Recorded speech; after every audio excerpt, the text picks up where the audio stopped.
Brilliance Audio presents The Truth in Our Lies by Eliza Graham.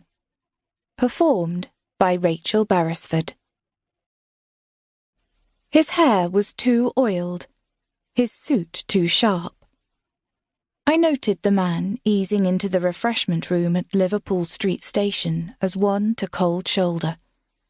Too late. He was already coming over to stand on my left, proffering his cigarette case as I examined the dried-out scones on the counter. Without a word, I turned to look at him, raising my veil so he had a clear view of the right side of my face, too. He snapped the case shut and gave me a mouthful of Anglo-Saxon.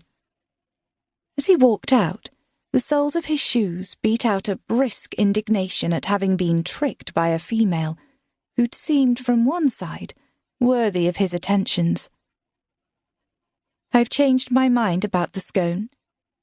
I paid the cashier for the tea, the familiar mixture of malice and shame curdling inside me as I swayed my way through the crowd to a table with my tray.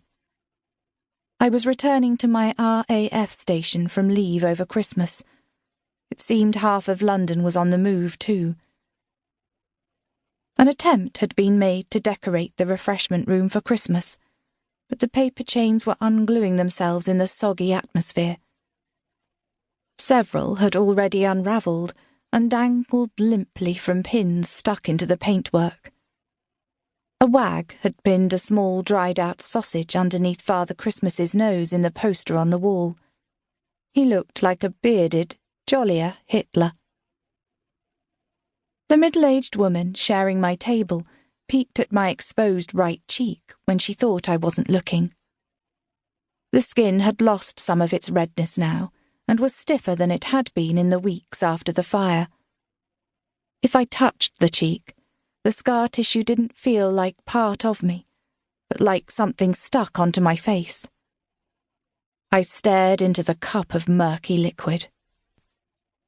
Anna Hall, a deep male voice said.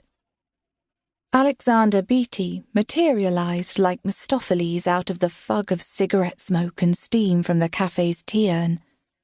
Except I'd always imagined Faust's demon as a finely drawn, nimble figure, whereas Beatty had heft. The station buffet seemed to shrink now he was standing in it. Not only did he look larger than most people here, his face lacked the winter-grey weariness most of us exhibited. Belated Merry Christmas. What are you up to these days? His pupils dilated. He'd seen the scar on my face. WAAF. I hated myself for sounding surly, but I didn't want him to ask me any questions about my face. I watched him for a further reaction, but saw nothing in his smooth features. Bombers, I imagine, if you're heading to East Anglia, he said in a low voice. He smiled at the middle-aged woman at my table, and she beamed at him, drained her cup of tea and stood up. Beatty sat down in the vacated chair. Last I heard, you were still sorting out the fighter boys at Bentley Priory, Anna. Filter room, wasn't it? Where the sharper minds congregate? Good trigonometry skills and fast reactions and everyone keeping terribly calm under pressure. Why the move to the provinces?